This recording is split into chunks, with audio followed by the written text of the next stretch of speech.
Ok, entonces esta es nuestra sesión número 9. eh, y bueno, para los que quizás son nuevos,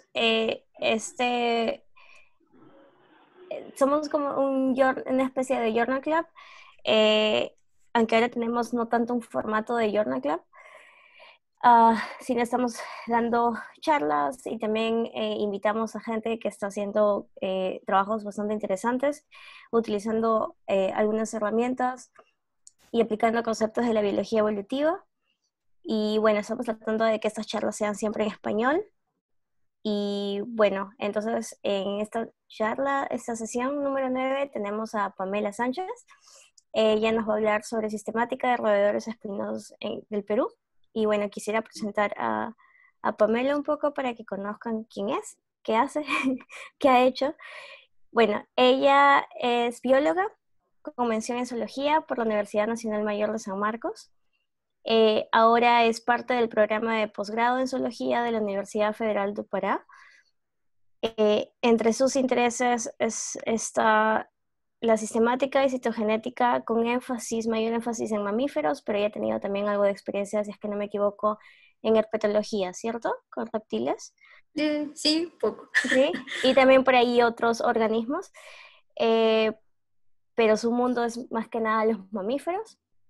Y bueno, ella es bastante joven, pero ya tiene como 6 papers publicados y con reportes de nuevas especies. Y bueno, ahora sí dejo a Pamela para que ella continúe y pues muchas gracias por aceptar nuestra invitación.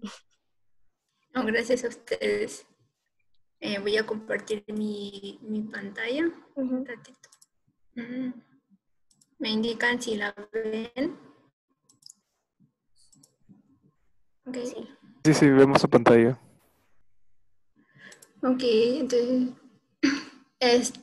bueno, como dijo Pili, soy Pamela Sánchez y vamos a hablar un poco de sistemática de roedores espinosos en el Perú, pero voy a rescatar algunos aspectos generales que van a llevar o que me llevaron a estudiar a este tipo de roedores, ¿no?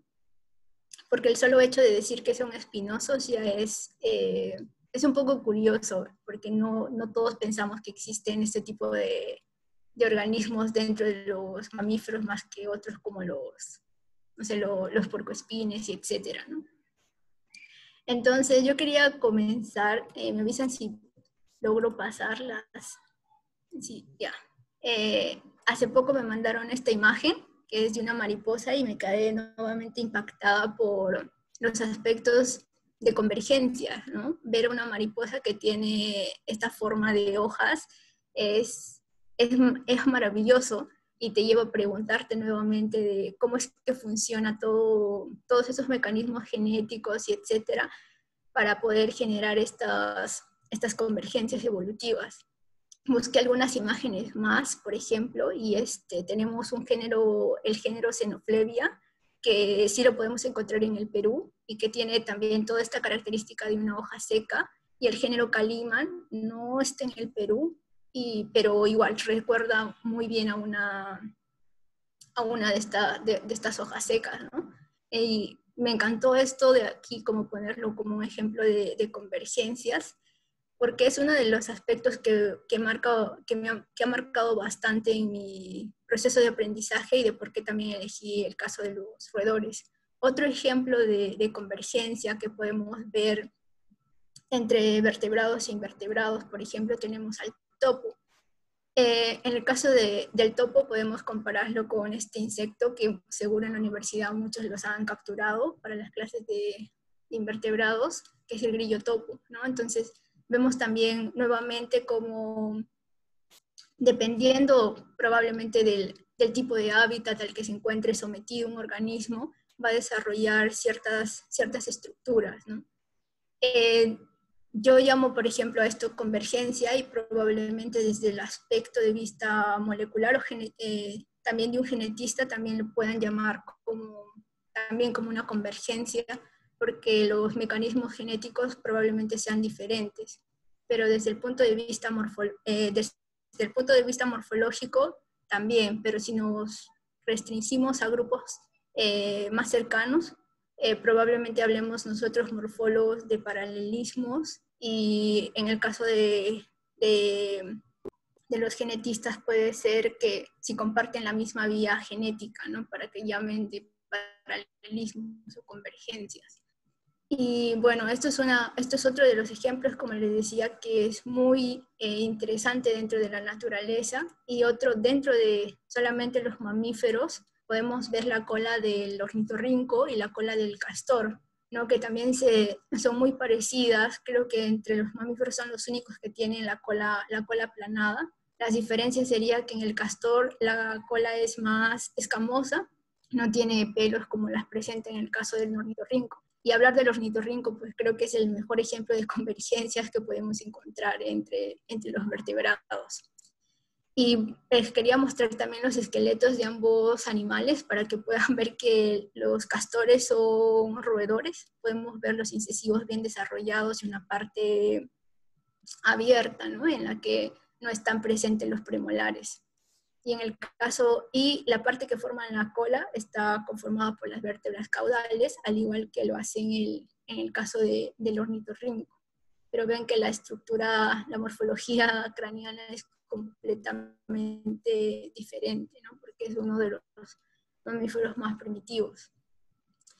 Entonces, o sea, tuve todos estos conocimientos en la universidad y cosas que iba recordando, y me pasó algo particular cuando visité este lugar en Iquitos, que es un ambiente especial denominado varillales, porque el diámetro de los árboles no es tan grueso como los que podríamos encontrar en la parte de selva sur, y lo particular es que podemos ver el tipo de suelo, que es arena blanca, lo cual tiene menos cantidad de nutrientes, y probablemente por eso el tamaño de los árboles, ¿no? De los troncos. En este lugar yo conocía, en mi primer día de colecta, tuve la dicha de conocer a este ratoncito, que es del género Scolomis. Mi experiencia con este ratoncito fue entre traumática pero a la vez emocionante, porque cuando capturamos a este animalito, yo no había trabajado antes con ratones y tenía poca experiencia manipulando los ratones, entonces ya se imaginarán qué pasó, ¿no? Los especialistas me pasaron este ratoncito y dijeron que abriera la bolsa con sumo cuidado.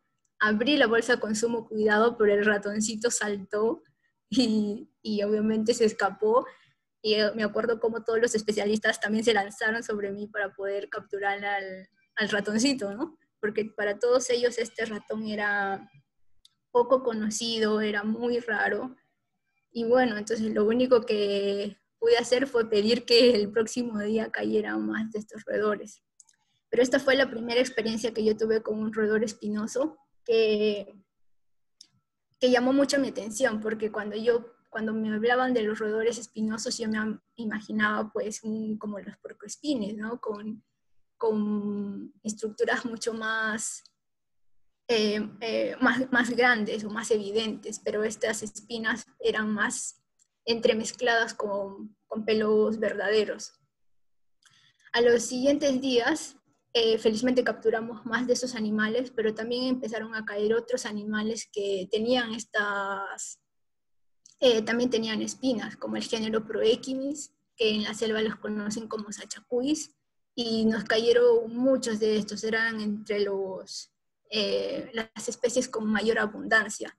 Pero también teníamos otro pequeño que se llama Niacomis, que está dentro del género Niacomis, pero también nos cayeron otros especímenes que no tenían pelaje espinoso, como el género Oecomis.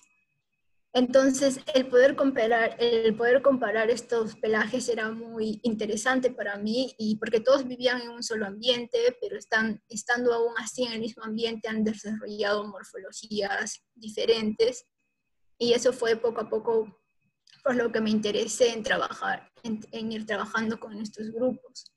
Pero podemos ver que entre esta búsqueda de entender por qué las espinas en estos roedores eran mucho menos evidentes que las espinas de los puercoespines, por ejemplo, me encontré con que no estaba definido todavía si es que incluso las escamas, las plumas que tienen las aves y los pelos de los mamíferos eran o no homólogos.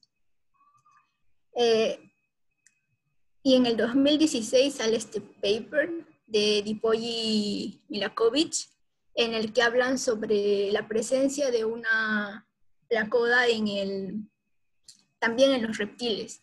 Y esta evidencia de la placoda quería decir más que todo que es como una protuberancia, digamos, que se presenta en las aves y en los mamíferos, en los estados embrionarios, y que van a dar lugar a la presencia de estas estructuras. Pero era algo que no se evidenciaba en los reptiles, y por tanto había quienes postulaban que por lo tanto, como no todos los reptiles no tenían esta placoda, estas tres estructuras debían de ser no homólogas y que la vía podría haber sido independiente para cada una de las formaciones. Sin embargo, otros investigadores consideraban que sí eran homólogos porque compartían toda una batería de genes para su formación, ¿no? Entonces tenemos aquí, por ejemplo, a Sonic Hedgehog, a la beta-catenina, a la ectodisplasina, el receptor de la ectodisplasina A y otros. Entonces lo que quisieron averiguar estos investigadores era si realmente encontraban la placoda en los reptiles. Y entre los organismos que evaluaron también incluyeron a los lagartos de la especie Pagona vitesis, porque tenía una particular que presentaba dos fenotipos, un fenotipo en el que encontraba escamas y otro fenotipo en el que no tenía escamas, y no se sabía tampoco por qué se daba esta condición. Estudiaron entonces embriones de cocodrilos, de lagartijas y también de serpientes, para que puedan ver cómo era el desarrollo de la epidermis en los diferentes días del embrión. Y podemos ver que en los primeros días, para los diferentes organismos, se podía ver un abultamiento, que ellos señalan como la cabecita de la flecha blanca, que a medida que pasaba el tiempo se iba cada vez más agrandando, formando lo que ellos llevan la elevación dermoepidermal, para que dé un origen a las escamas. Los investigadores se centran entonces en esta primera etapa en la que aparecen se puede evidenciar mejor una capa engrosada, y hacen como un zoom y encuentran que esta protuberancia estaba formada por células cilíndricas. Y estas células cilíndricas también se habían evidenciado en embriones de aves y en embriones de mamíferos. Entonces dijeron, wow, entonces ya encontramos lo que todos estaban llamando placoda estructuralmente en mamíferos y en aves. Y ya los encontramos en los reptiles. Entonces fue su primera evidencia de que estas tres estructuras realmente son homólogas, pero que no había sido evidenciado porque esta placoda en el caso de los reptiles aparece en etapas muy tempranas que no habían sido analizadas anteriormente.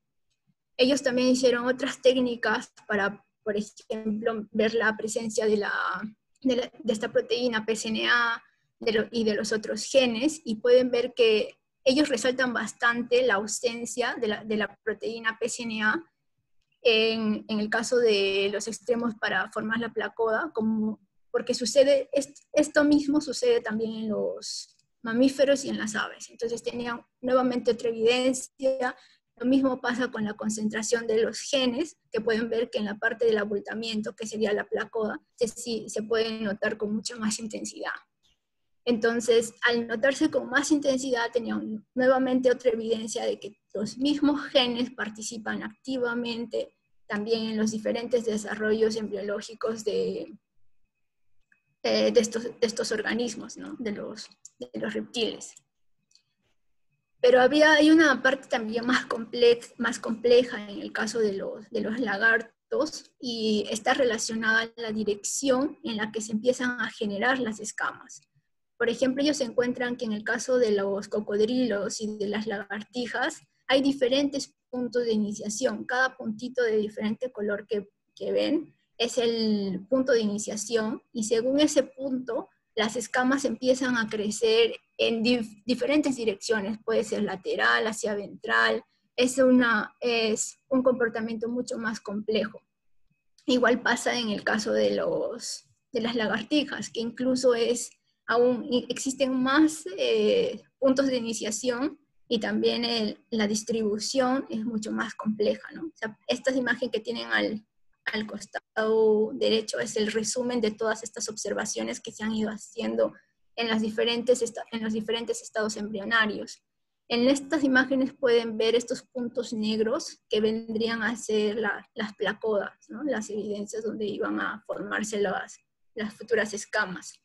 Una forma mucho más simple se ve en el caso de las serpientes, porque en las serpientes solamente tienen 2 puntos de iniciación, en la que se divide las escamas que van a cubrir la parte lateral y dorsal, que es este punto verde, con las flechas azul y verde, y un punto de iniciación que netamente se encarga de cubrir toda la parte ventral de las serpientes, ¿no? Entonces, es el sistema o el modelo de una serpiente viene a ser una forma simplificada a comparación de los otros organismos.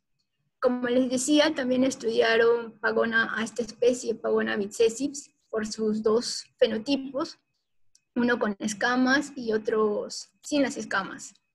¿Por qué ocurría esto? ¿Qué pasaba? Nadie sabía.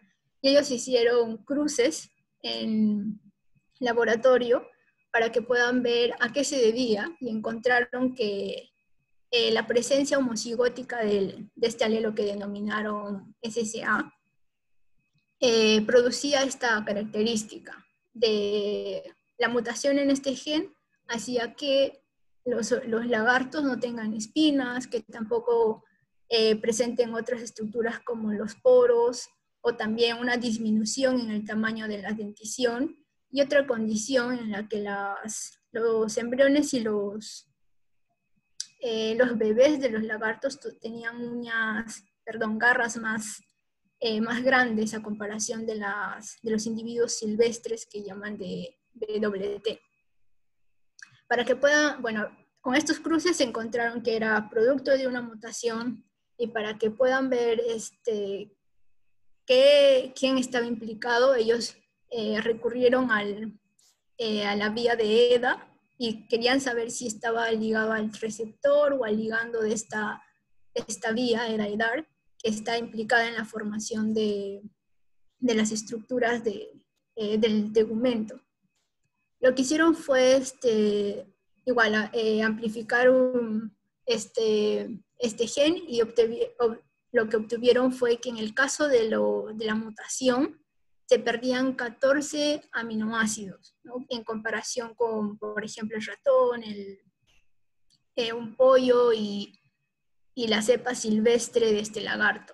Y la pregunta era ahora, ¿por qué aparece esta lesión, ¿no? O sea, ¿por qué no existen estos 14 genes? O cómo es que, aminoácidos, o cómo es que, en qué momento se da eso, ¿no? Y lo que hacen es amplificar esta región del TNF, básicamente entre el exón 7 y el exón 8, para que vean el splicing, ¿no? Porque tenemos que cómo se comportaba ello en la parte del intrón, y encontraron que en el caso de la mutación, el lugar donde se hacía este splicing era mucho más anterior a la de la cepa, al del individuo silvestre. Y esto obviamente eran 42 nucleótidos que se perdían durante este proceso, y que daba los 14 aminoácidos que no evidenciaban en la cepa, en el alelo mutante, ¿no? Y también lo evidencian en las diferentes electroforesis cuando hacen las corridas con los primers. Entonces ahí teníamos que la mutación en este complejo, en esta vía, también repercute en la forma de la presencia de escamas, algo que pasa también en mamíferos y también pasa en aves, ¿no? Que también si es que hay alguna mutación en esta vía de edad, también se dan condiciones diferentes a la normal. Hicieron estos cortes histológicos también y vieron microscopía electrónica, en la que ven que el individuo o los individuos sin escamas no presentaban una morfología adecuada como la hacen los individuos normales, ¿no? E incluso, por ejemplo, ven que la beta-queratina se encuentra en los individuos silvestres y no en las mutantes.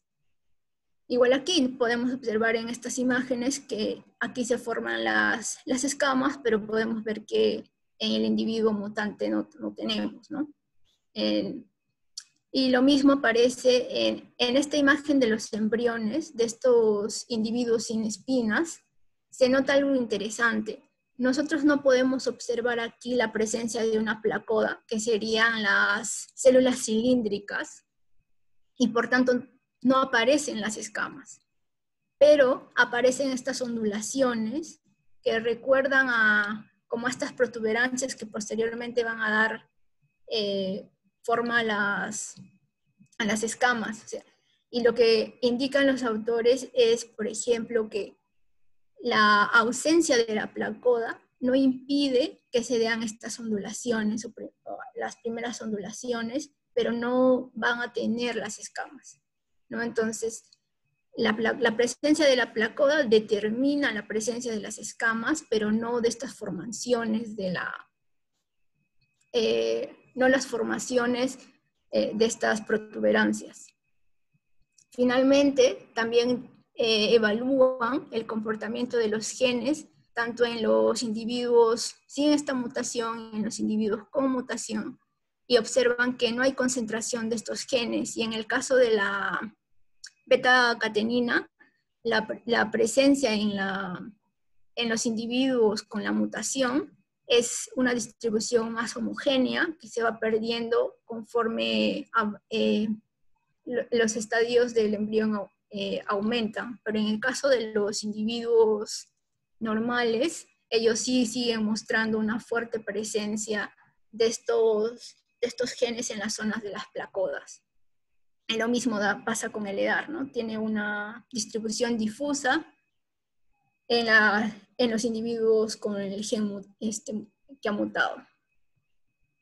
Y bien, entonces la conclusión de este trabajo que se dio en el 2016 concluía que efectivamente estas tres estructuras eran homólogas. Entonces ahora sí podemos compararlas y hacer los análisis, que es importante cuando hacemos sistemática, ¿no? Y entonces necesitaríamos, por ejemplo, encontrar, y tal vez Aldo me puede ayudar ahí, si es que hay algún fósil que tenga evidencia, que haya logrado evidenciarse la fosilización de los pelos, o alguna transición entre la escama y los pelos, ¿no? Que sería lo genial para poder encontrar todo este cambio, la evolución de lo que ha sido el pelo. Entonces, este paper fue muy, muy interesante para mí, para ver, ok, todos estos organismos son homólogos, y ahora la pregunta es, ¿cómo se forman las espinas? ¿No? ¿Cómo llegas a tener las espinas? Porque ya sé que voy a tener un pelo. Y cuando estás en la universidad, uno de los conceptos que te dan sobre espinas es que es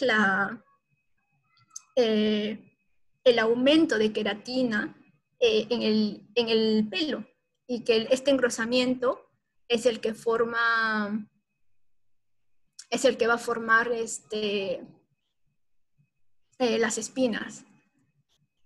Y bien, entonces hasta ahí teníamos, y como les decía, ya sé que los pelos de aquí también son homólogos a estas espinas, y queremos ver cómo se forman estas espinas, que también están presentes en otros organismos, por ejemplo, como este género, que es muy parecido a los otros porque es pequeñito, que es del género Acomis, que se encuentra en el Viejo Mundo, principalmente en África. Y no sé por qué me sale, perdón, un mensajito, no sé.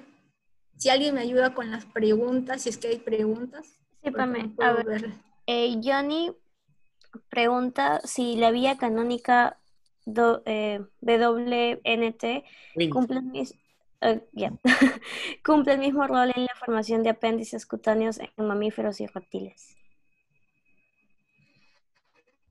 Bueno, las únicas vías que he leído hasta ahora son estas las que comenté, ¿no? Que estaban más ligadas, o sea, no podría decirte exactamente si es que está ligado o no, ¿no? Hasta lo que he leído ahora solamente en alguna, tenga que ver alguna otra. Yo creo que sería mejor si me preguntan con el audio, porque no sé cómo salir de la ventana y ver los comentarios. Sí, bueno, yo quería Bueno, comentar, entonces ¿me escuchan? tenemos... Uh-huh. Sí, bueno, en el caso, cuando se forman las plácodas, durante la transición de la cresta neural, porque la cresta neural es estos depósitos también de alguna de las plácodas, ya que está Uh-huh. involucrada en la formación del sistema sensitivo. Y sí, al inicio el Wnt está implicado porque ayuda a la proliferación de estas células, y ya luego vienen otras vías, ¿no? Como la vía del Sonic Hedgehog que has mencionado tú, y Claro que las que han estudiado. ajá, y también, o sea, en colaboración con la vía beta-catenin para, ¿no? Para lo que es el endurecimiento y todo eso, ¿no? Pero sí, Exacto, no todas las entonces, vías están conectadas. genial. Entonces, por ejemplo, ahí habría esta pregunta, ¿no? Si, ¿cómo es la... Hasta aquí hemos visto, perdón, eh, hasta aquí hemos visto cómo todas estas vías permiten la formación de escamas, los pelos y la pluma. Y por ejemplo, lo que no se conoce o a profundidad es cómo estas vías intervienen en lo que sería el pase de una espina a una púa, perdón, de un pelo a una espina o a lo que es una púa, ¿no? Porque tal vez como tiene que ver esto del endurecimiento en la beta-catenina, probablemente sea un aumento de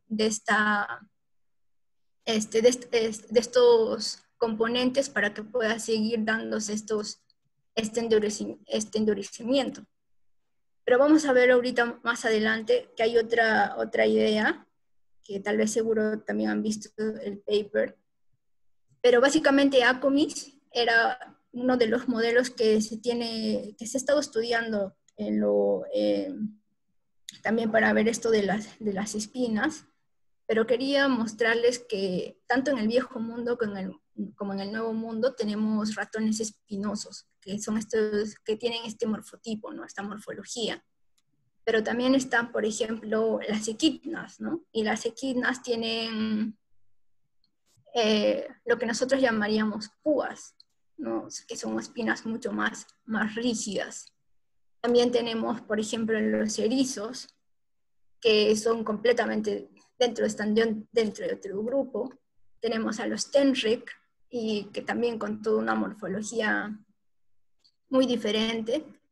Y tenemos a los puercoespines del viejo mundo y a los del nuevo mundo, que también tienen estas púas, ¿no? Entonces podemos ver que la presencia de estas estructuras dentro de los mamíferos han aparecido múltiples veces, desde los monotremas, tenemos en los Afroteria, que eran los tenrec, están aquí el que dice 30, que son los erizos verdaderos, ¿no? Y tenemos aquí al otro grupo que están los Strigignata, en los que tenemos a los puercoespines, tanto del viejo como del nuevo mundo, pero también aparecen en este grupito de aquí que son los mouse related, estos ratones más pequeños, ¿no? Entonces han aparecido múltiples veces lo que falta estudiar básicamente es cómo son las vías dentro de todo este grupo para ver en que se determinen, por ejemplo, que tengan púas o que tengan espinas aplanadas, como en el caso de los mouse-related, ¿no? Aquí tenemos otros pequeñitos. Y entonces encontré este paper que hicieron en 2015, Alibardi y Rogers, en las que hablaban un poco sobre la ontogenia de los pelos en el caso de las equidnas. Y ellos hicieron igual, ellos no analizaron embriones, pero analizaron individuos bebés que habían logrado encontrar en el Museo de Sydney en Australia. Evaluaron seis bebés, uno un poco más bebé que el primero, de 110 milímetros, y ellos los clasificaron básicamente en las medidas y en la coloración que tenían los individuos. Por ejemplo, estos dos primeros, aunque parece que tienen una piel un poco más clara, presentaban pequeñas manchas negras que iban a ser las futuras o espinas o pelos setiformes.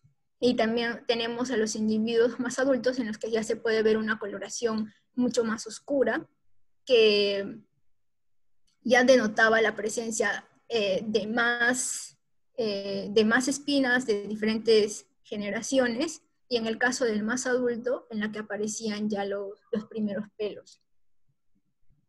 Tenemos aquí algunos cortes que hicieron, y ellos llaman, por ejemplo, las primeras espinas como de primera generación, que son las más grandes, las de segunda generación, algunas más pequeñas, y a medida que va creciendo el individuo, tenemos las de tercera generación, que son casi ya las espinas más robustas, o también las que muestran cómo son las partes internas, ¿no? Que también son mucho más engrosadas y que ya están atravesando la epidermis. Y solo en el individuo más adulto encuentran algunos como filamentos que vendrían a ser los pelos. Lo mismo muestran en esta micrografía electrónica, en la que podemos ver estos pequeños filamentos que vendrían a ser lo que son los pelos verdaderos, y en el otro caso serían prácticamente todas las espinas, ¿no? Lo que aquí la duda es de este pelo apareció nuevamente, aparece por primera vez, o es una reducción de las espinas. Esta es la pregunta aquí, ¿no? Porque no tenemos más individuos para ver si realmente son las espinas que se empiezan a degradar, ¿no? o adelgazar, para terminar formando estos filamentos que vendrían a ser los pelos, y no tendríamos el caso inverso, que aparecen los pelos, que se van engrosando y que finalmente dan la formación de las espinas. Una cosa más que resaltan ellos, bueno, entre varios cortes que van haciendo, es que la presencia del folículo y de la papila era mucho más grande en estas primeras estructuras que ellos denominan las espinas, ¿no? Que eran mucho más grandes, y que incluso este canal por el que va a salir la espina también tenía un diámetro mayor en los individuos, incluso los más de edades más tempranas, ¿no? A medida que el individuo va creciendo, se empieza a definir un poco mejor la espina, se puede observar cómo se acorta el conducto de la espina, podemos observar también algunos vasos y cómo se ha fortificado, esclerotizado más la presencia del córtex y también de las otras raíces entre las espinas. Aquí tenemos una forma más evidente de lo que es la espina. También se observa que la papila es también mucho más grande, y señalan que tienen células vacuolizadas. Y este espacio de aquí mencionan que es básicamente por una mala fijación de los individuos. Y recién aquí en este individuo, que es el más grande de coloración casi marrón, encuentran estos otros folículos que vendrían a ser los folículos de los pelos, ¿no? Entonces, y como les decía, o sea, no hay más individuos como para ver si realmente, para tener realmente una evidencia de que estas espinas estos pelos son un pase de las espinas a los pelos, o son pelos que se empiezan a formar individualmente, ¿no? Y esta es la gráfica que ellos ponen de cómo van apareciendo las espinas, y solo en la última fase podemos observar que aparecen los pelos que ellos llaman de primera generación, que son también largos, y los pelos de segunda generación, ya mezclados con todas las espinas, tanto grandes como las que van emergiendo. Y ellos entonces proponen una hipótesis en base a lo que han encontrado, que es que la evolución de las espinas se habría dado a través de las escamas por una mayor profundización de las escamas hasta llegar a tener escamas puntiagudas que después formarían lo que son las espinas, y finalmente tener lo que vemos hoy día, que es una vulva de la espina y las otras estructuras, y que poco a poco se va reduciendo hasta formar lo que ven como los pelos. Pero como les digo, o sea, en el trabajo realmente no hay como se muestran estos diferentes patrones, pero no se llega a ver esta secuencia, ¿no? Si realmente si realmente es una espina que se reduce y pasa a ser un pelo. Y la otra hipótesis es básicamente de las glándulas, ¿no? De cómo se forma, en este caso, la vulva de la espina a partir de las glándulas. Entonces, esto es algo interesante que se ha trabajado, como ven, en las equidnas, pero también sería bueno que se sigan analizando en otros mamíferos para poder ver si ellos siguen este mismo patrón. Por ejemplo, en mi experiencia vemos que los erizos nacen ya con las espinas, que no son tan rígidas, pero ya las tienen. En el caso de los roedores con los que yo he trabajado, no he capturado bebés, por ejemplo, pero en los individuos juveniles, lo que primero observamos es un pelaje casi sin espinas, prácticamente conformado por pelos setiformes, y recién cuando llegan a edades lo que nosotros clasificamos según el desgaste de la dentición, y decimos en una edad 7 o 6 a 7, recién empezamos a ver la presencia de estas espinas. Entonces sería muy bueno que se pueda ahondar más en este tema y ver cómo es el comportamiento de estas estructuras en otros mamíferos. Lo que quería mostrar también con ello es que estas son técnicas, al menos en este paper, son técnicas que se puede hacer de manera sencilla, y que realmente lo podríamos hacer, ¿no? O sea, que sí tenemos todos los equipos, creo yo, para poder realizarlo. Tendríamos que buscar los individuos, y de hecho en los museos hay varios organismos que se colectan a veces con los bebés, o sí hay material, creo yo, para poder trabajar y ver hacer este tipo de trabajos. En el caso de los mamíferos, como les digo, tenemos estos dos tipos de espinas, que son las que diríamos como púas, que son arredondadas, mucho más fuertes, y otras que son aplanadas y también acanaladas, ¿no? Entonces, esto es diferente. En este caso de la púa es de un propospín, pero en el caso de estas espinas, que tienen casi una misma morfología, pero corresponden a una especie diferente. Entonces, para que vean cómo es el potencial de una espina para poder identificar a diferentes especies, ¿no? Que van a tener variaciones, las van a tener, pero es una idea básica para poder distinguir a las especies. Para averiguar ello también, recién en el 2018, González y colaboradores evaluaron también un poco sobre cómo era el mecanismo genético en el caso de estas espinas en los roedores. Y evaluaron una mutación en la posición 370, también de LEDAR, para ver la mutación de la valina-alanina, y estudiaron diferentes roedores, y trataron, lo interesante de este trabajo es que trataron de usar el correspondiente como el taxón hermano, ¿no? Aunque no está tan cercano, pero bueno, eso fue creo que más o menos la idea, pero no llegaron ahí. Por ejemplo, tenemos a este roedor que es un Dipodomys, que él no tiene espinas, entonces querían verificar cómo era el gen para este caso y cómo eran en otros roedores que sí tenían espinas, ¿no? Tenemos como los Guandú, este es un Acomis, el Heteromis, y trataron de agarrar pares por el caso de familia, ¿no? O sea, podemos ver entre una familia que no tiene espina, otra familia que sí tiene espina, y así para poder ir comparando.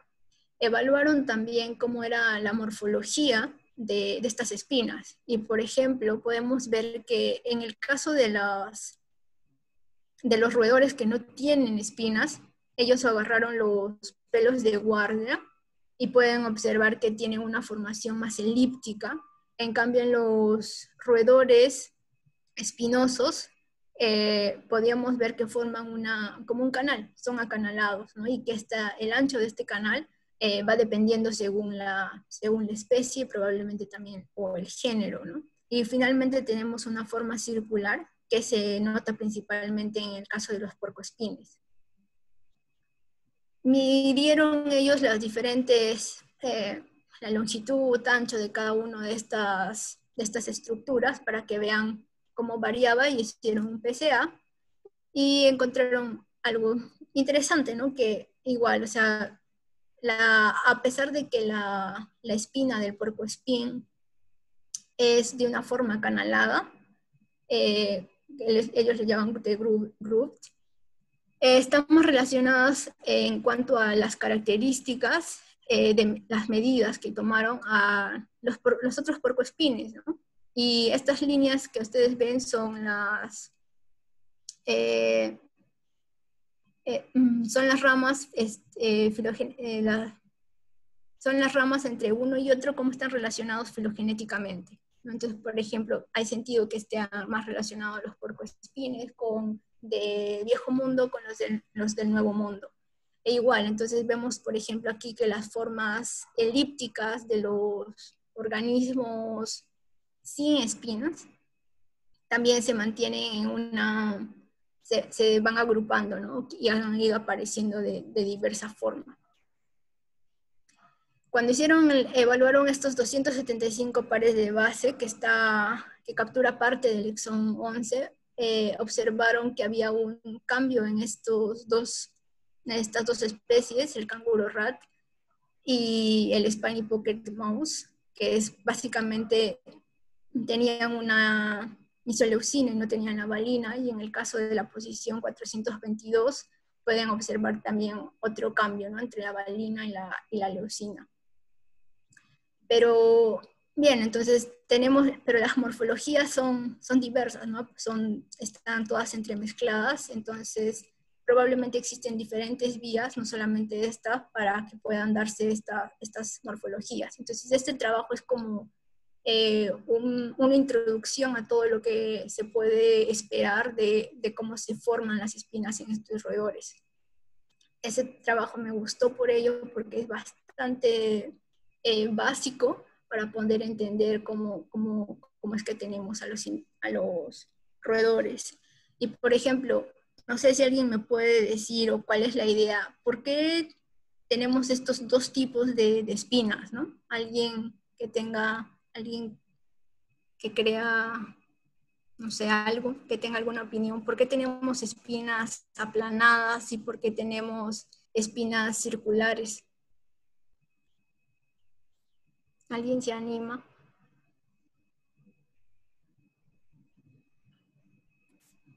Sin miedo, chicos. Tururu. Tururu. Puede ser, podría ser la función diferente que cumplen. Quizá las espinas circulares sirven para la defensa, mientras que las aplanadas, al ser aplanadas, quizá están como que tapando más superficie, más área del organismo y de esa manera ocupan más la función de termorregulación quizá. Claro, entonces esa es una muy buena respuesta. Y sí, por ejemplo, las púas, una de las funciones, como dijiste, es el protegerse, ¿no? Pero en cambio, en el caso de las espinas aplanadas, esta función de defensa no la cumpliría mucho, porque son comidos mucho por serpientes o otros organismos, y básicamente tiene que ver con este papel de la termorregulación, porque muchas de estas especies que tienen espinas están presentes en selva baja, ¿no? En la que hay mayor temperatura, hay mayor cantidad de lluvia. Entonces estas espinas les ayudan o les dan ventaja para poder estar en estos ambientes.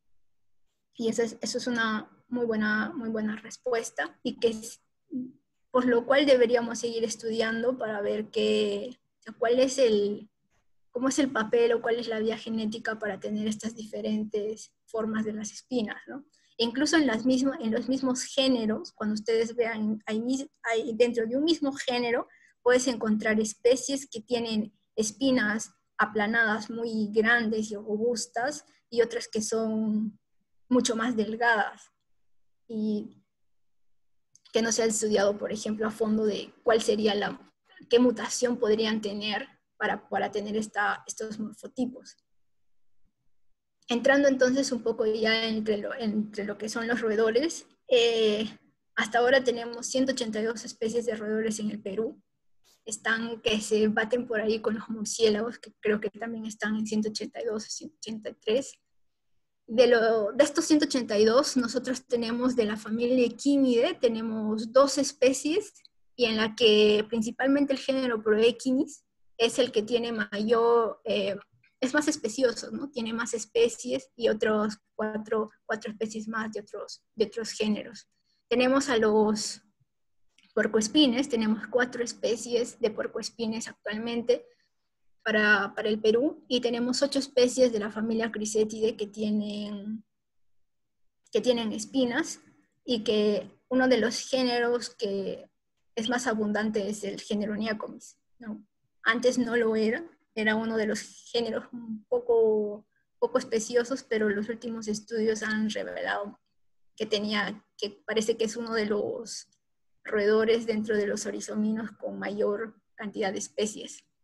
Como les decía, estas espinas aplanadas han servido mucho para la identificación de las especies. Por ejemplo, incluso para géneros, ¿no? El gráfico A es de un género que se llama Patonomis, el género B que es del género Leiuromis, y tenemos este es de Leiuromis, y tenemos otras especies que podemos ver que las espinas no están desarrolladas, ¿no? Solamente son pelos setiformes. Y esto es lo que ha ayudado bastante en la sistemática, sobre todo dentro de los equímidos, porque en el caso de los crisétidos, las espinas son muy parecidas, ¿no? Al menos yo cuando estudié Neacomis no encontré diferencias entre las espinas entre una y otra especie.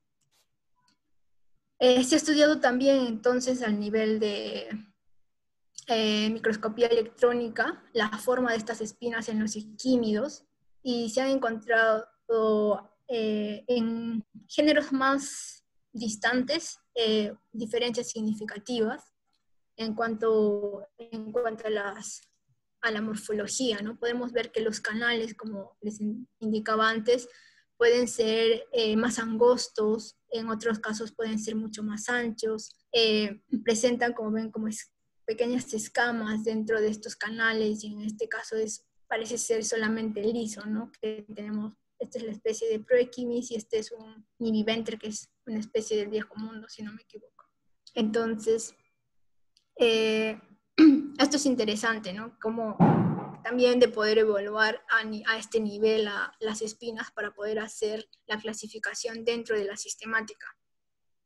En este caso podemos ver que estos diferentes géneros se diferenciaban muy bien. Por ejemplo, Plomis dentro de Sudamérica es uno de los roedores que tiene unas espinas mucho más robustas. Y dentro del género Proequimis podemos ver que hay la morfología varía mucho, ¿no? Y es propio del grupo, es un grupo bastante complejo para analizar. E incluso cuando ven la clasificación vemos que solo para Canicolis, bueno, ahora tiene tuvo un mayor porcentaje de certeza, ¿no? De precisión al recuperarlo. Entonces, bueno, yo como estuve trabajando en selva, colecté mucho de estas especies de Proequimis y me ha costado mucho trabajo hacer estos estudios, porque a pesar que son abundantes, tienen una gran variabilidad morfológica, como vieron en las espinas e incluso en el cráneo, a diferencia de otros roedores en las que puedes ver los fenotipos como más separados. En el caso de Proequimis es todo se mezcla, ¿no? Entonces he tenido que recuperar muestra tras muestra, año tras año, para poder tener una mejor idea. Pero la historia de este bicho empieza en el 2000, no se había estudiado en mucho tiempo, pero en el 2000 se hace uno de los primeros trabajos para muchos grupos, que incluye las filogenias con citocromo B. Y permite ver que hay que había potenciales nuevas especies que no se habían evaluado a detalle. Y solo para que vean, ¿no? En el caso del río Yurua, ellos colectaron bastantes especímenes, pero para el norte del Perú solamente teníamos un individuo colectado. Entonces teníamos un gran vacío en cuanto a la genética. Entonces mi trabajo básicamente fue ampliar toda esta zona, ¿no? Tratar de encontrar más individuos en esta zona, y si realmente todos ellos se unían a este único espécimen, o ver si se metían entre todos los otros, ¿no? Y también comparar la morfología. Esta es una buena manera de hacer los trabajos cuando quieras hacer en sistemática, y creo que en cualquier área, ¿no? Basarte en un paper y poder ver cuál es el potencial o qué es lo que está faltando hacer para poder ampliar el conocimiento, ¿no? dentro del grupo que estés estudiando. Y bueno, básicamente estos son los clados, los 4 clados mayores que que podía diferenciar el autor para este año. El año siguiente fue algo muy interesante porque Rob Boss estudia a esta especie de Proequimis cuvieri y da una mejor visión de lo que era realmente la especie del grupo sensu estricto, que estaba restricto a las Guyanas. Y nos da una lista de caracteres que pueden ver aquí, las diferencias de otras especies con las que era simpátrica. Se analizan los diferentes caracteres, o sea, para que vean cómo hay una gradación en cuanto a los caracteres, ¿no? E incluso, por ejemplo, tienes que ver si en este lado esta es la parte del orbital en la que hay un canal, pero puede ser que este canal esté presente de esta manera en un lado y en el lado izquierdo puede que no. Entonces tenemos que tener bastante cuidado con eso y de cómo se categoriza cada uno de los caracteres. Y esto es lo complicado en los Proequimis, ¿no? Que hay mucha variación y estos caracteres no ayudan a veces a diferenciar. Hay otro aspecto importante también, por ejemplo, en la cola, ¿no? Que teníamos los cuvieri, tenían estas espinas mucho más abiertas, eran mucho más largas y abiertas. En cambio, en la especie con la que era simpátrica, Proequimis guyanensis, las espinas eran mucho más pegadas, estaban bastante pegadas, y eso le permitía diferenciar al autor entre una y otra especie. Mi tarea entonces fue ver todos estos caracteres y otros en los especímenes de Perú. Tenía que ver qué tanto concordaban, y para poder ver si todo era lo mismo, teníamos realmente otro aspecto. Y para ello, como les dije, fuimos a este lugar de Iquitos a colectar bastantes muestras, y también en base a otras colectas en los museos se completó toda esta parte, incluso más al norte. Analicé muchas de las espinas, encontré 3 grupos, bueno, en esta imagen no se puede ver muy bien las diferencias, pero básicamente es en el tamaño de los canales. Las espinas son acanaladas, pero en un grupo este canal puede ser muy profundo y llegar a ser casi un 70% de la longitud de toda la espina, y en el caso de otros es menor a un 50%. Y como pueden ver, el tercer grupo era bastante más fácil o más evidente de reconocer porque eran espinas mucho más delgadas, ¿no? Pero estos 2 grupos fueron los que fueron más complicados de visualizar. Y para tener ello, pues tuve que ver muchas más muestras, ¿no? Y corroborar, porque los revisores a veces te dicen, ¿no? ¿Cuántas espinas has revisado? ¿Cuántas espinas de cada individuo? Y tiene que haber siempre como un dato grande para tener certeza de que realmente tenemos ello, ¿no? Entonces, esta característica de la espina me permitió diferenciar 3 grupos. Los análisis morfométricos también son importantes, y podemos ver que aquí se separan claramente dos grupos dentro de lo que todos llamábamos Proechinis cuvieri. Esto varía un poco porque cuando tienes más individuos es muy probable que estos dos grupos se sobrelapen, ¿no? Porque todavía hay bastante variabilidad, pero se puede observar al menos por ahora 2 grupos bien definidos, y un tercer grupo que, como ven, se sobrelapa entre los 2. Los análisis moleculares también nos han ayudado bastante a confirmar. ¿Alguien tiene una pregunta? Sí, Pamela, yo te quería consultar una cosa. ¿Las espinas en las especies que has analizado están presentes en todo el cuerpo o específicamente en una región de esos ratones? Genial. Entonces, en el caso de Proechinis, están en todo el cuerpo, o sea, toda la parte dorsal, no en la parte ventral, y en la parte lateral son muy escasos, pero generalmente se concentran espinas, digamos que en la última generación, en la parte media dorsal. Por eso es que yo siempre tomaba de esta parte media para tener como que todos sean lo mismo, estén en un mismo nivel, ¿no? Porque si tú tomas una espina por ejemplo, entre las orejas, va a tener otra medida, va a tener todas otras dimensiones. Y también si tomas del rump, ¿no? De lo que es cercano a la cola, también tiene completamente otro tamaño, son incluso más largos y hay muchos más pelos setiformes, ¿no? O sea, sí las espinas están presentes en todo el dorso, pero en diferente proporción y también en diferente morfología. Y hay que ser también bastante cuidadosos con eso, ¿no? Cuando se van a evaluar estas espinas.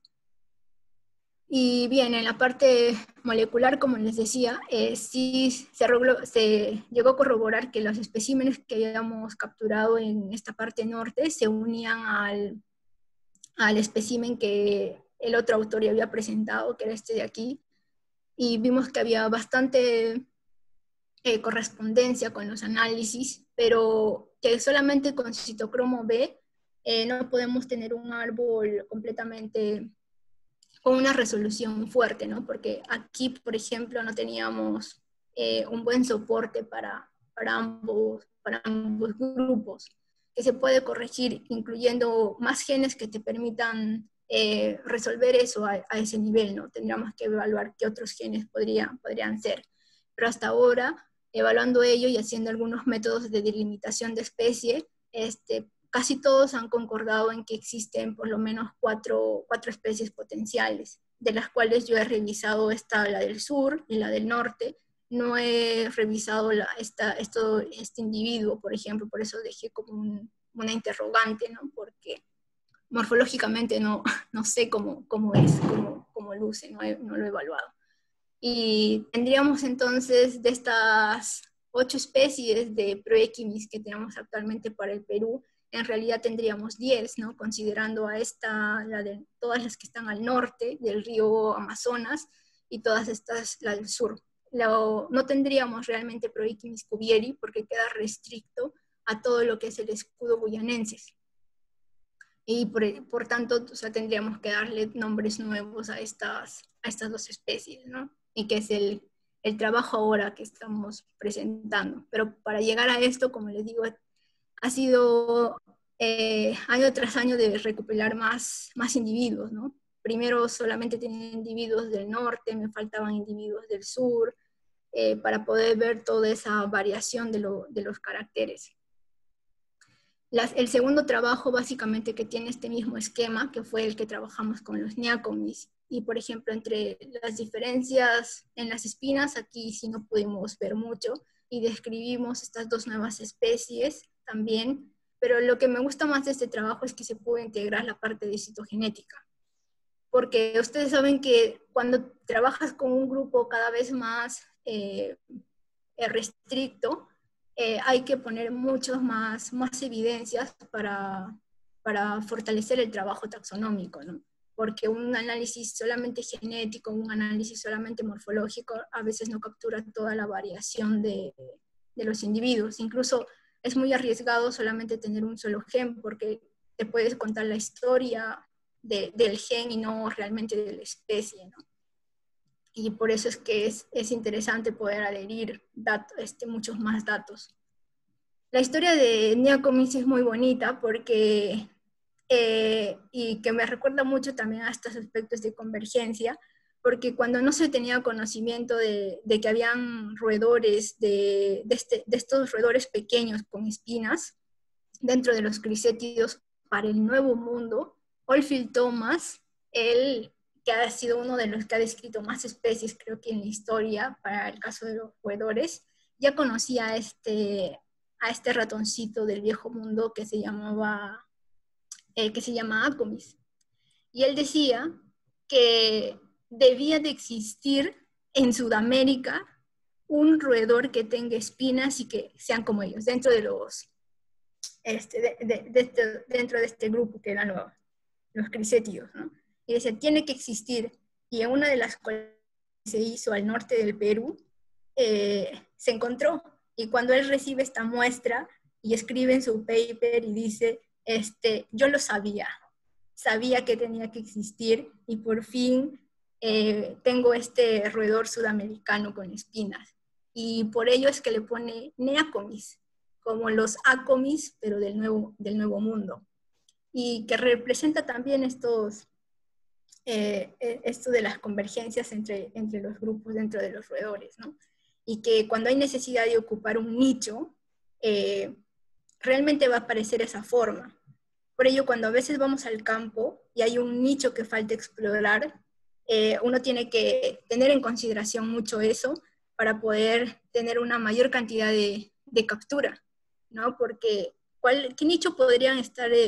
Tú haces siempre una lista potencial de los animales que pueden estar ahí, pero también hay, entre toda esa lista, tú ves que hay un nicho que tal vez está faltando completarse, y que si tú muestreas en ese tipo de ambiente, probablemente encuentres esta especie. Y es lo que me ha pasado a mí, ¿no? Por ejemplo, no se muestreaba en muchas áreas a zonas de quebradas, donde se sabe que tenemos individuos, especies semiacuáticas, y cuando empezamos a colectar en estas áreas, con otros tipos de métodos, encontramos estas especies que las creemos raras, pero que realmente no estamos ahondando más en este ambiente, ¿no? En el que se pueden encontrar. Y por eso es que Acomis y Neacomis es siempre son muy importantes en cuanto ha sido mi formación también, ¿no? Y porque me gusta mucho hablar de ellos. En el caso de Neacomis, por ejemplo, y para ver un poco cómo cambia la taxonomía y la sistemática, ¿no? Hasta 1993, cuando probablemente muchos de nosotros estábamos naciendo, solamente teníamos 4 especies de Neacomis.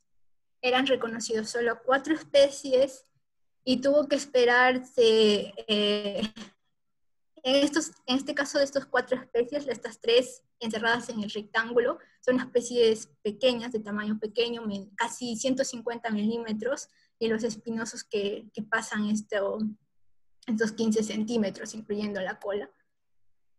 Se tuvo que esperar 7 años más para poder ahondar un poco más en lo que era esta taxonomía. En el 2000, Patton y colaboradores hacen una evaluación a lo largo del río Yurua para poder probar la hipótesis de los ríos en la diversificación de las especies. Y entonces ellos encontraron especímenes de Neacomis y pensaban que podría ser a los Neacomis espinosos, pero resultaron que eran individuos muy pequeñitos y no podían concordar con las otras especies porque este tenuipes está distribuido en toda la parte occidental de la cordillera. El guyané está en toda la otra parte, en la parte del escudo guyanense, y el pictus estaba en la parte de Panamá. Entonces tenía que haber estado, lo más próximo que tenían y nombre disponible era de espinosos. Pero hicieron, como les conté antes, para ProEquimis, ellos hicieron los primeros análisis filogenéticos con citocromo B para muchos de los grupos, y también lo hicieron para Neacomis. Y en el caso de Neacomis se dieron cuenta que esas 4 especies que ellos creían que existían, en realidad eran muchas cosas. Habían muchas especies que ellos que nadie estaba dándose cuenta de ello, ¿no? Había muchas potenciales especies, y de ellas ellos describieron 2 especies, ¿no? Museri y Minutus. Y bueno, y había este tercer clado que justo eran del norte del Perú, y que yo tenía muchas muestras del norte del Perú, y dije, bueno, pues entonces yo ya tengo estas muestras, voy a completar también este trabajo, y este fue el de la tesis, ¿no? Y esta es la distribución de Museri, en el que podemos ver que está al sur del río Amazonas, y en el caso de Neacomis minutus está bastante distribuido a lo largo del río Yurua, pero también aparece Genaro Herrera, que está al sur del río Amazonas, al este del río Ucayali, ¿no? Al año siguiente, Patton ya había descrito para el 2000 otras 2 nuevas especies, pero Rob Boss se fue al escudo guyanense a capturar más bichos, ¿no? Más organismos, y encontró entre ellos otros Neacomis más, que él pensó que tenían que ser Neacomis guyanensis porque tenían esa distribución. Esta distribución es ya la actual, ¿no? Pero era mucho más amplia. En su evaluación morfológica, y esto es muy bueno resaltar, él encontró varias diferencias entre los grupos y dijo, no, tenemos 2 especies más, que él denominó como Paracuy y Dubosti, que se diferenciaban básicamente porque tenían una región intraorbitaria mucho más divergente en comparación a otra que era el tenuipes, que ya se conocía, que era un poco más como curvada, ¿no?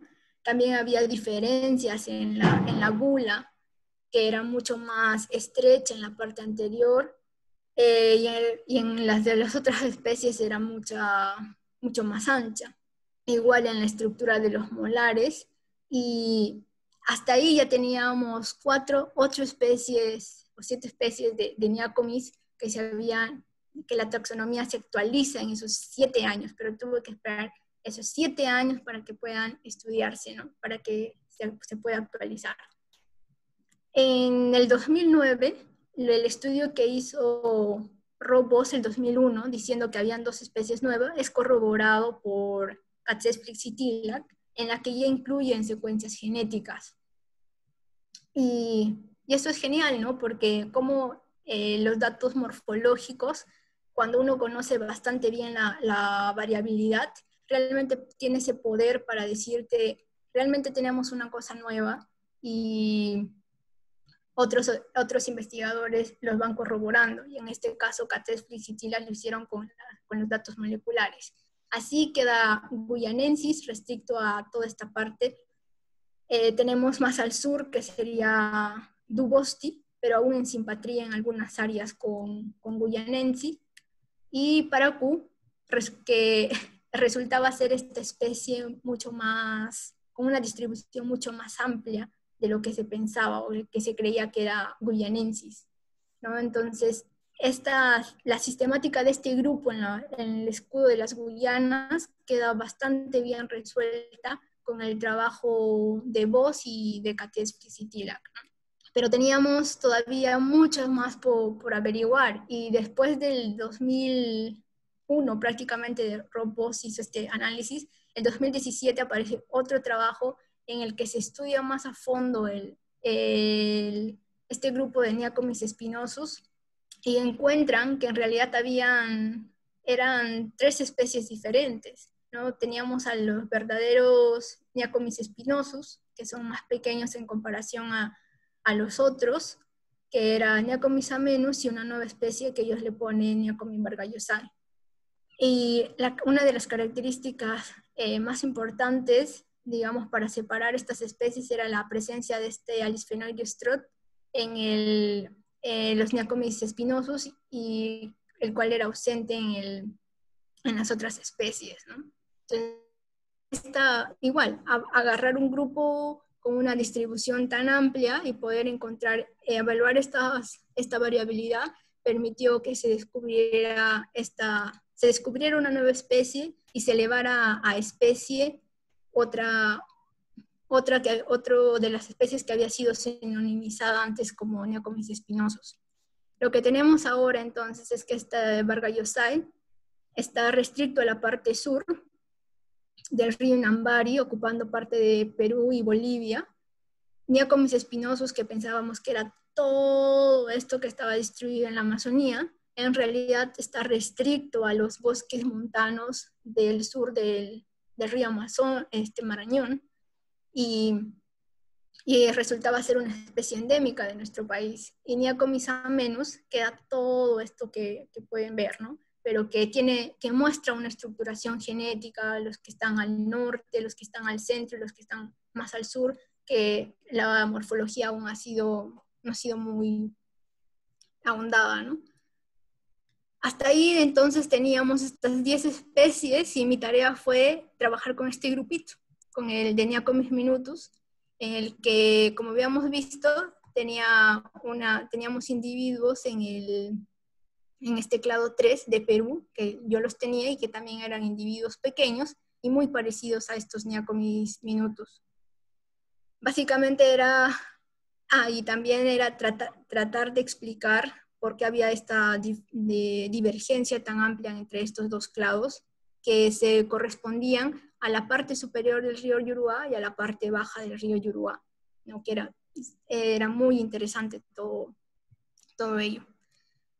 Igual usamos las muestras que teníamos al norte, pero tuve la oportunidad de ir a Tingo María, y en Tingo María me cayeron más individuos de este género, y que fue maravilloso porque permitió arreglar incluso un poco más todo esto de la sistemática en este grupo. Hicimos estos 3 análisis, básicamente morfológico, molecular, e integramos la parte del análisis citogenético, porque fue más sencillo trabajar con crissétidos esta parte que con equímidos. En equímidos no logré conseguir los datos necesarios para hacer un análisis robusto en cuanto a citogenética.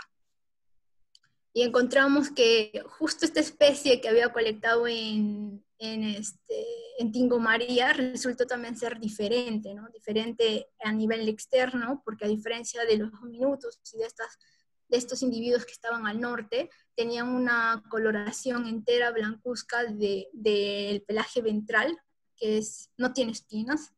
Y en cambio en los individuos del centro del Perú, ellos tenían una base bastante grisácea, y se pudo corroborar en otros individuos que habían colectado otros compañeros. En la morfología craneal también habían diferencias, no tan evidentes, ¿no? Pero había una como la apertura de la región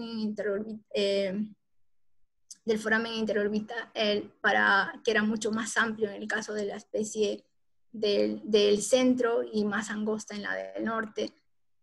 También teníamos estas variaciones en las crestas en la región interorbital, y también el desarrollo de las cápsulas nasales, ¿no? Todas estas combinaciones de caracteres permitieron dar una diagnosis para estas dos especies y finalmente publicarlas, ¿no? Aquí hay otras variaciones más que se iban encontrando. En cuanto a la morfometría, fue un poco, no fue tan diferente, pero al menos si evaluabas a los mismos grupos, se había una diferencia marcada entre los que eran los Neacomis minutus y los que yo estaba analizando, ¿no? Que podemos ver que eran un poco más, bueno, eran más pequeñas. Hicimos, como les dije, la parte del cariotipo y encontramos que el cariotipo de todas las especies que estaban al norte no tenían presencia, eran más numerosos y no tenían la presencia de estos dos cromosomas metacéntricos, que sí encontramos en las especies del centro, y fue por esto que ya fue la confirmación, ¿no? Fue una mayor confirmación de que realmente teníamos otra especie en la del centro. Porque filogenéticamente, bueno, aquí tengo una recopilación de todos los cariotipos que se han hecho hasta ahora para todo este género, que es bastante interesante, porque podemos ver que solamente en el caso de este Neacomis del centro del Perú y el de Museri eran los únicos que tenían cromosomas metacéntricos. Creo que esta especie A1 también tiene un par de, si no me equivoco, metacéntrico, pero en las partes del occidente básicamente eran estas dos especies, ¿no? Y fue también muy interesante. Y de aquí, el Neacomis SP Upriver, que era de la parte superior del río Yurua, mostraba también una reversión, ¿no? Robertsoniana, en la que podíamos ver, encontraron algunos que tenían este cromosoma submetacéntrico, pero en otros encontraban que estaban, no sé si la palabra correcta es decir separados, pero no encontraban el par, no encontraban estos dos. Y este Neacomis Upriver está todavía como una interrogante entre si es que para ser diagnosticada como una nueva especie, ¿no? Porque no se ha trabajado mucho la morfología. Si yo hice un plot en cuanto al número fundamental y el número diploide de los cromosomas que había encontrado, y podemos ver que de lo que parece estar así como relacionado, los Museri, como tienen una mayor cantidad de cromosomas metacéntricos, es más, todos sus cromosomas son metacéntricos, se diferencia bastante de todos los otros. Y podemos ver que mientras que todos los clados del escudo guyanense tienen tanto número fundamental como número diploide altos, los que teníamos en el occidente eran básicamente cariotipos con un número diploide bajo y también un número fundamental, y aparece este Neacomis del norte del río Amazonas como lo intermediario entre estos dos grupos, ¿no? Yo no podía hacer bandeos, por ejemplo, para poder ver un poco más de poder integrarlo en la filogenia y ver cómo ha sido el cambio de estos cromosomas o la evolución cromosómica en estos grupos, ¿no? Actualmente están trabajando en eso otros investigadores, pero o sea, solamente en este grupo se ve bastante bien cómo hay un patrón en cuanto a los cariotipos en este género. Y faltan completar más especies, ¿no? Igual acá solamente como un resumen, ¿no? De los grupos que yo había considerado como metacéntricos grandes, medianos, submetacéntricos y los que eran netamente acrocéntricos. Podemos ver que solo Macedo Ruiz y Museri tenían los dos los cariotipos con cromosomas metacéntricos. La filogenia, yo hice una filogenia ya más completa, incluyendo los datos de todos los autores que habían ido trabajando, y encontramos básicamente que esta especie nueva, ¿no? La del que habían llamado los autores como clado 3, que sí se relacionaban bastante bien con todos sus individuos y tenían pues una divergencia casi del 7%, pero podemos ver que la relación entre ellos igual no ha sido no se tiene una resolución para cómo están emparentados estos grupos. Y la especie del centro aparecía al medio, ¿no? Pero también sin un buen soporte o cómo estaba relacionada con lo que serían con el grupo del upriver. Actualmente hay un compañero colombiano que ha encontrado más Neacomis y ha permitido, con la incorporación de sus individuos, ha tenido una mejor resolución en cuanto a la filogenia, ¿no? Y estamos esperando que publique su trabajo para tener más de qué hablar de Neacomis. Y básicamente era esto, ¿no? Tenemos estos tres grupos.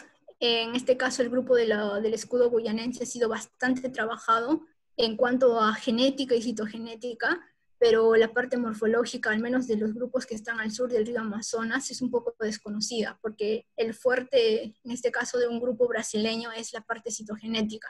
Entonces han encontrado diferentes grupos a uno y otro lado del río que tiene cariotipos diferentes, ¿no? Entonces falta corresponder con el análisis morfológico para ver si realmente son especies diferentes o sería el cariotipo que es el que está variando en este.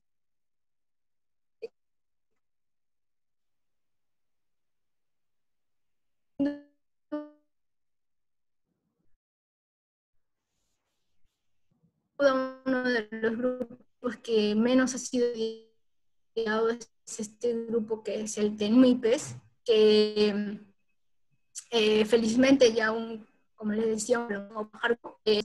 Y entre ellos en Panamá, que también no ha sido muy estudiado. Pero bueno, ahora yo contribuí con toda la parte de resolver este grupo pequeño en el occidente, y ya esa fue mi contribución dentro del trabajo, ¿no? Entonces, dentro de este grupo falta darle nombre a este Neacomis upriver, que yo lo dejé como upriver, porque solamente observé 2 individuos, o sea, no podía ver más características. Y el otro grupo, como les decía, es el Tenuipes, que son los 2 grupos que necesitan ser estudiados con mayor énfasis. En el grupo grande, que Hurtado había definido como 3 especies, se puede ver también bastante estructuración genética, pero sobre todo asociado a este grupo que está al norte del río Amazonas. Y eso es importante porque ahí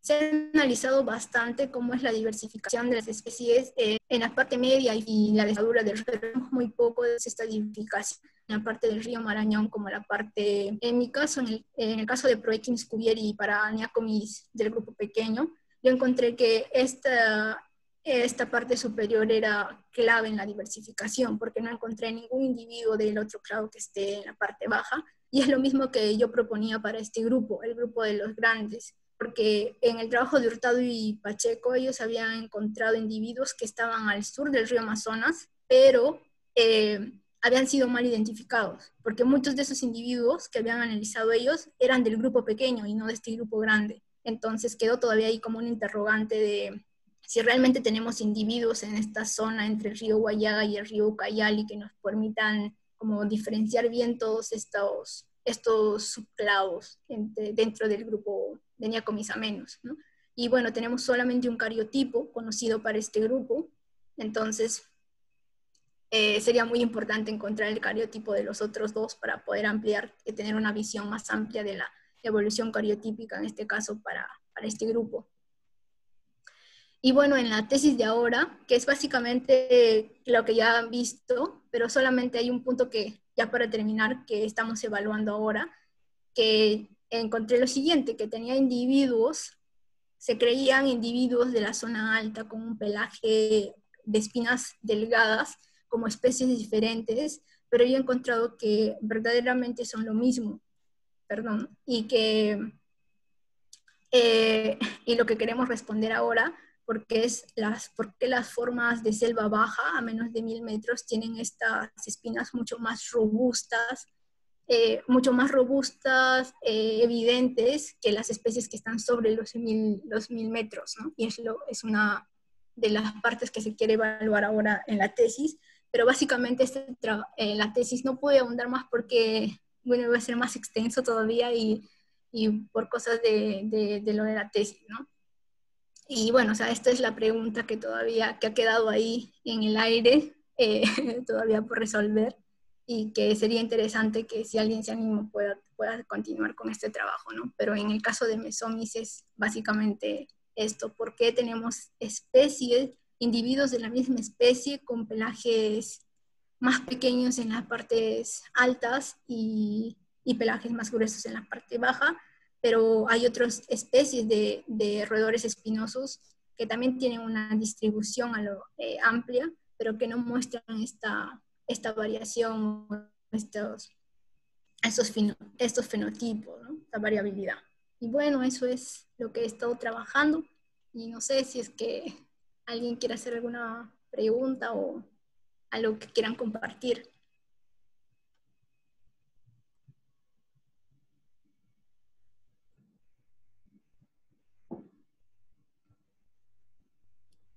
¿No? Pamela, Hola. gracias. Ahí viene una Hola. pregunta. No sé si hay una pregunta antes, si la han escrito. Puedo esperar. No, pregunta. Normal, pueden preguntar. Ah, ya. Sí, tenía una pregunta en realidad de la primera parte. Había escuchado que sí, eh, era como para interrumpir o para hacer las preguntas en su momento, pero se me pasó. Normal. Este, cuando mencionaba, primero gracias por la presentación, fue muy buena.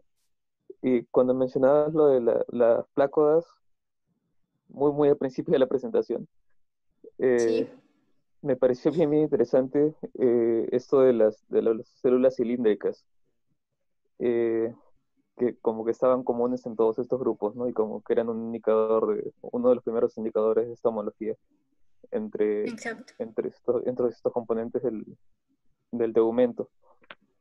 Quería saber si estaba relacionado de alguna manera en, en el epitelio humano, por ejemplo, el estrato germinativo está compuesto justamente por células cilíndricas. No sé si está relacionado con Cilíndricas. eso. Claro. Y Sí, es por otro algo que lado, también dime. sí, por otro lado, ¿cómo es el caso del pelo? Porque en el pelo yo sé que el folículo o la base del folículo está ubicada en la dermis. Y en el caso de las glándulas, hasta donde tengo las bases teóricas básicas, es que las glándulas siguen el origen como en un epitelio de revestimiento que como que se invagina y llega hasta la dermis. Hasta la No sé dermis, si es exacto. no sé si es el caso igual en el pelo y cómo está relacionado esto con las escamas, por ejemplo, o de repente las plumas y por supuesto las espinas. Gracias. Claro, entonces para lo del epitelio cilíndrico, probablemente esté relacionada, ¿no? Pero y básicamente estas células cilíndricas ya no se empiezan a regenerar, sino se empiezan como en el epitelio que empiezan a aparecer solamente las células aplanadas para formar toda esta parte robusta, ¿no? Entonces probablemente debe haber alguna relación. También me lo pregunté, estaba tratando de encontrar alguno más, pero no encontré algo que ahondara, ¿no? en el tema. Pero yo creo que sí debería haber una relación. Sobre los folículos, bueno, desde la parte de vista estructural, hay mucha diferencia entre las escamas y entre cómo están presentes las escamas, porque las escamas no tienen un folículo, o sea, no hablamos del folículo escamoso, ¿no?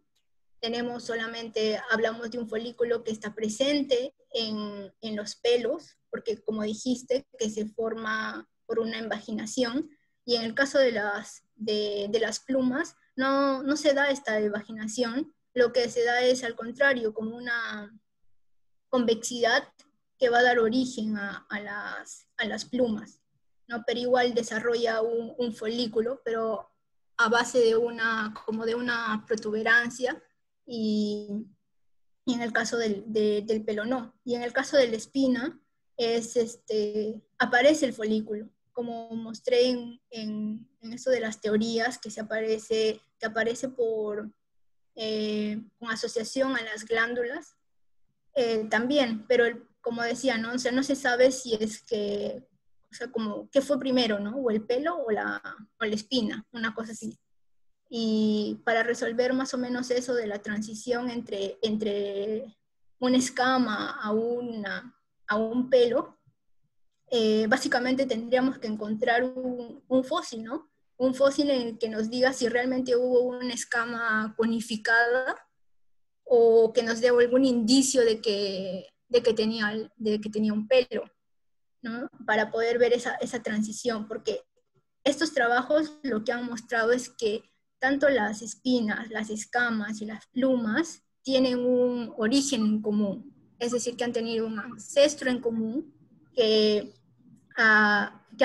también tenía estas plácodas. Pero entre ellos, ¿cuál fue el linaje intermedio para pasar de escamas a pelos, o cómo fue esa transición? Es todavía algo que no se sabe a ciencia cierta, ¿no?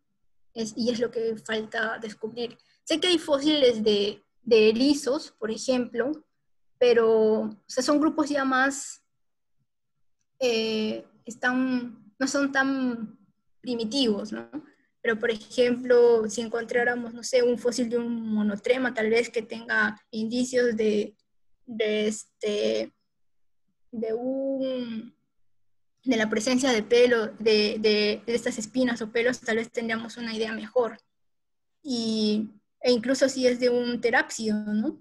Que es la base entre los mamíferos, y ver si tenía o no, qué es lo que tenía, ¿no? Pelos, o tenía espinas, o cómo era la forma para poder completar todo ello. O sea, básicamente ahora estamos en las manos de los paleontólogos, ¿no? Y si encuentran algún fósil. Gracias. Algo he escuchado sobre lo que es lo que son el origen del pelo, Uh-huh. y como que lo relacionan con el surgimiento de vibrisas, como estos bigotes que tenían que tienen ahorita un montón de grupos de mamíferos, y como que por ahí puede ser el origen. Claro, por eso es que, perdón que te interrumpa, por Claro. eso es que, por ejemplo, se compara cuando hicieron este trabajo de González, ellos, para que hagan estas disecciones de los pelos, lo que hacen es justamente agarrar los pelos de guardia, que son los pelos más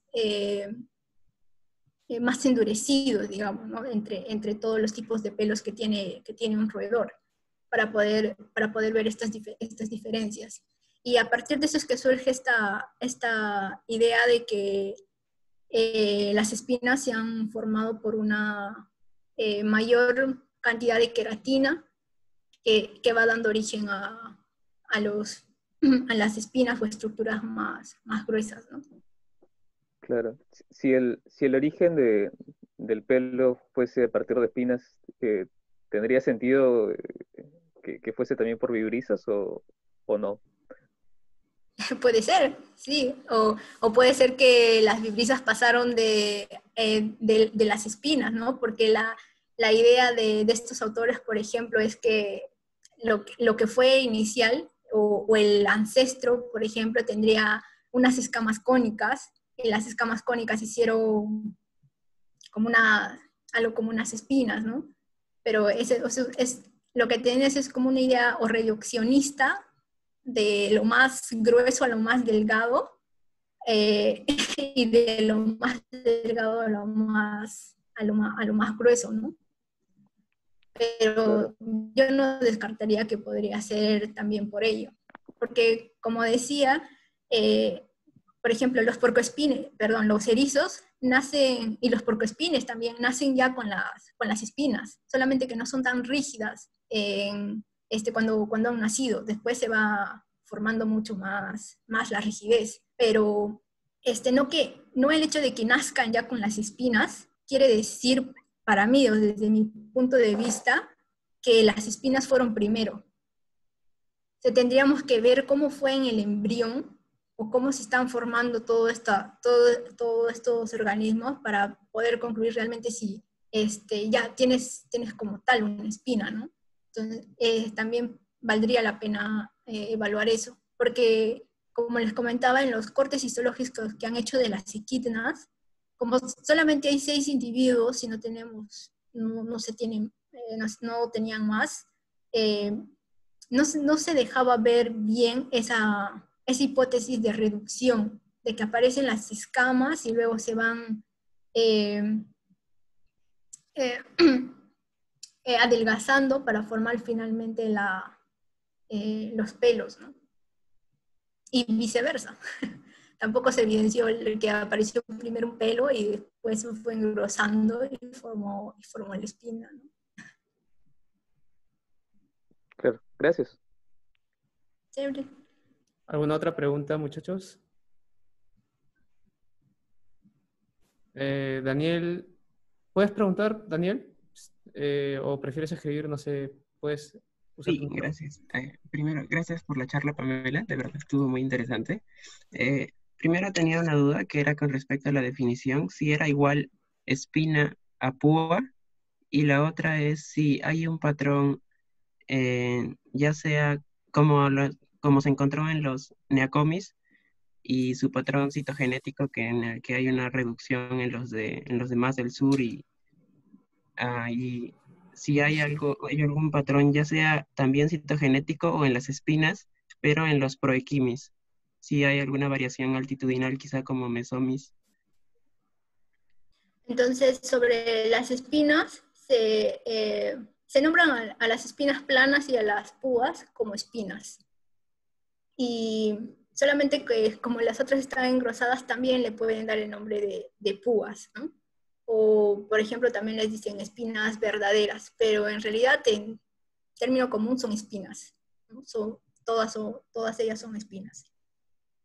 Y sobre lo del patrón de los cariotipos en Proequinis, es mucho más complejo, porque al menos en Neacomis no se ha encontrado polimorfismos, ¿no? En cuanto a los cariotipos. Por ejemplo, una especie tiene un cariotipo, y a lo más se han encontrado que tienen 2, pero no es mucha la diferencia, ¿no? O sea, se reduce en cuanto al número de cromosomas. Pero en cambio, para los proequimis, como en el caso de Longicaudatus, que es otra especie, existen al menos como unos 4 o 5 tipos de cariótipos. Entonces no he encontrado esta relación igual, ¿no?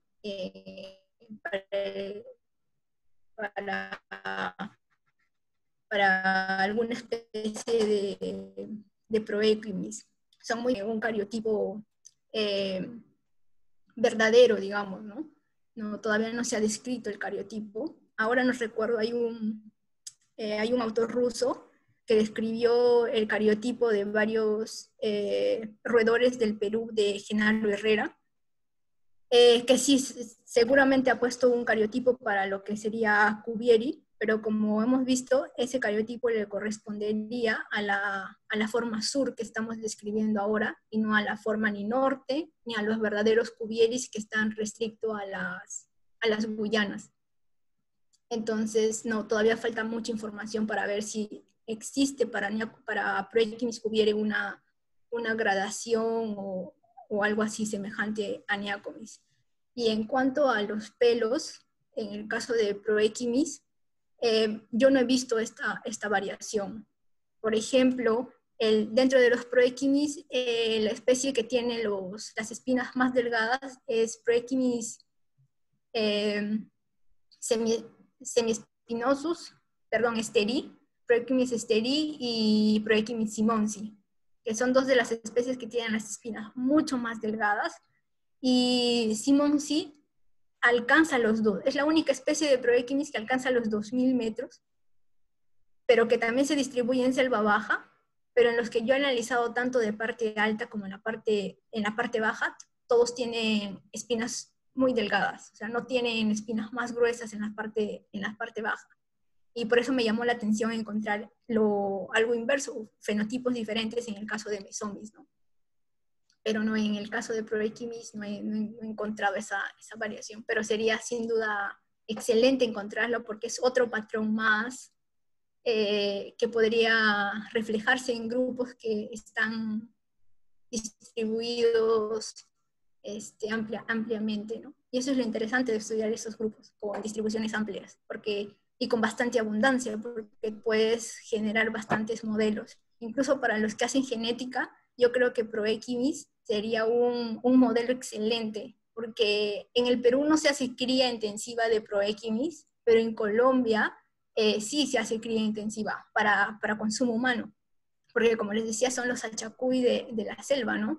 Es fácil poder criarlos y poder usar, por ejemplo, hacer estos análisis embriológicos, criándolos sería muy interesante, teniendo como modelo a los Proechimis.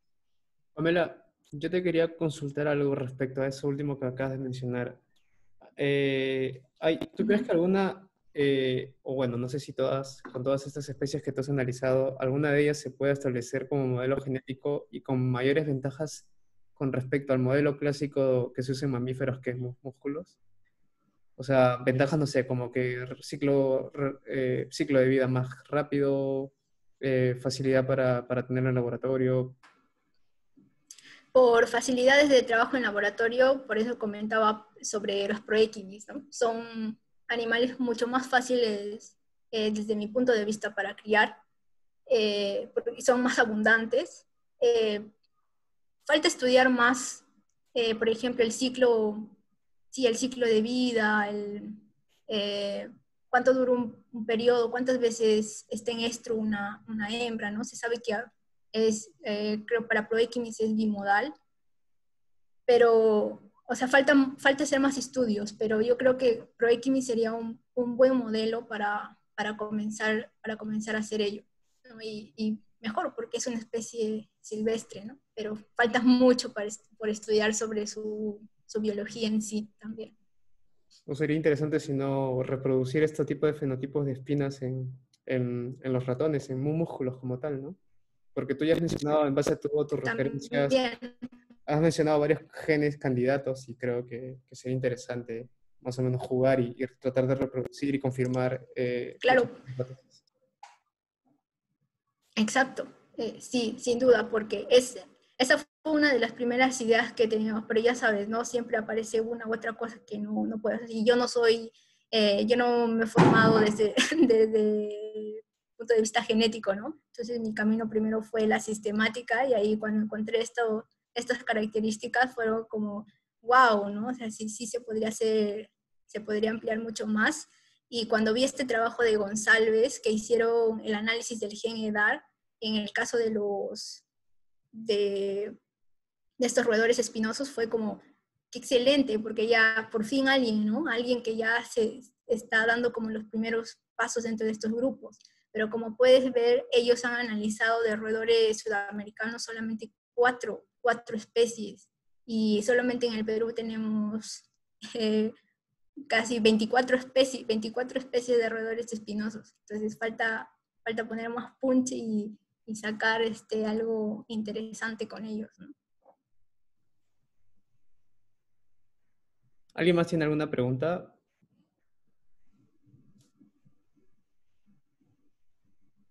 Si no, aprovecho yo también para preguntar algo. Una última pregunta, Pamela. ¿Has encontrado, cuando has estado haciendo tu trabajo de campo, tu colecta, no sé, o bueno, alguna sensación o alguna pista de que hayas encontrado procesos de hibridación entre estas especies cercanas en determinados territorios? Mira, yo no he encontrado este caso, pero hay uno que que yo creo que existe una zona de hibridación, pero que no es para el caso de Proechimis, pero que es más se da en la parte de Bolivia. Hay dos especies que se llaman Patoni y Garneri, que tienen un cariotipo, tienen el mismo cariotipo, para empezar, es el mismo cariotipo. En la morfología también son muy parecidos. Para diferenciarlos, solamente son cosas minúsculas en el cráneo, pero que yo incluso pienso que todo es variación. Y sí, por ejemplo, sí he tenido la idea esta de que ahí, por ejemplo, en esta parte del departamento de Pando, sería una zona de hibridización entre estas dos especies. Y estoy casi segura de que muchas de las especies que llaman unos de Garneri, en realidad son Patoni, podrían ser Patoni o podrían ser el híbrido en esa zona, ¿no? Solamente viendo en la morfología. Pero no se ha estudiado a nivel poblacional toda esa área para ver cómo se está comportando.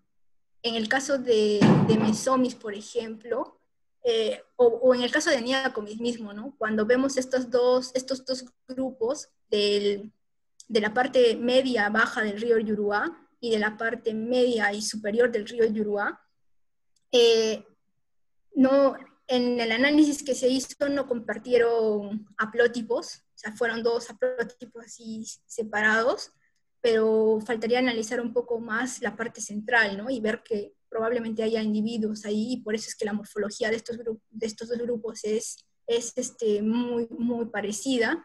Y la única diferencia que se tiene es más o menos esto en el cariotipo, ¿no? En uno vimos que tenía, que están que muestran una reversión robertsoniana, y se podría ver ahí. Y también en el caso de Mesomis, sí se encontró que en la parte media del río habían individuos que compartían haplótipos, ¿no? Entonces, de hecho que debe existir ahí. En el caso específico donde he estado yo, no he visto un caso así. O sea, no, las especies sí se diferencian así claras, ¿no? Tú puedes ver, dices, sí, esto es esto, esto es esto. Pero en estos otros grupos, que, bueno, no he ido al campo a trabajar, ¿no? Pero he visto las series de individuos, y sería muy interesante ver ese aspecto a nivel poblacional y ver si es que hay zonas de contacto, ¿no? Muy bien, bueno, ya hemos pasado más del tiempo. Son casi... Perdón. No, está muy bien. Igual, agradecerte a ti, Pamela, enormemente. Ha sido una charla súper, súper, súper interesante desde el inicio, y asombroso todo el trabajo que has hecho. No sé de dónde sacas tanta energía para todo esto que has hecho. Increíble, de verdad, súper admirable. Así que, bueno, darte las gracias, agradecer también a todos los participantes. Gracias por su apoyo, su colaboración y sobre todo por su interés. A los que no han podido ver la charla, no se preocupen, vamos a subir esta charla, está siendo grabada, así que la vamos a compartir en YouTube, no se preocupen. Y por favor, no se olviden de seguirnos en nuestras redes y compartirle a sus contactos, a gente que esté interesada en esto y que les pueda ser útil, ¿no? Así que con todo esto, muchas gracias, Pamela, y gracias a todos, y nos vemos hasta nuestra siguiente charla, que es la última. Cuídense mucho, un abrazo. Chao, chicos. Chao, chao. Chao. Muchas gracias.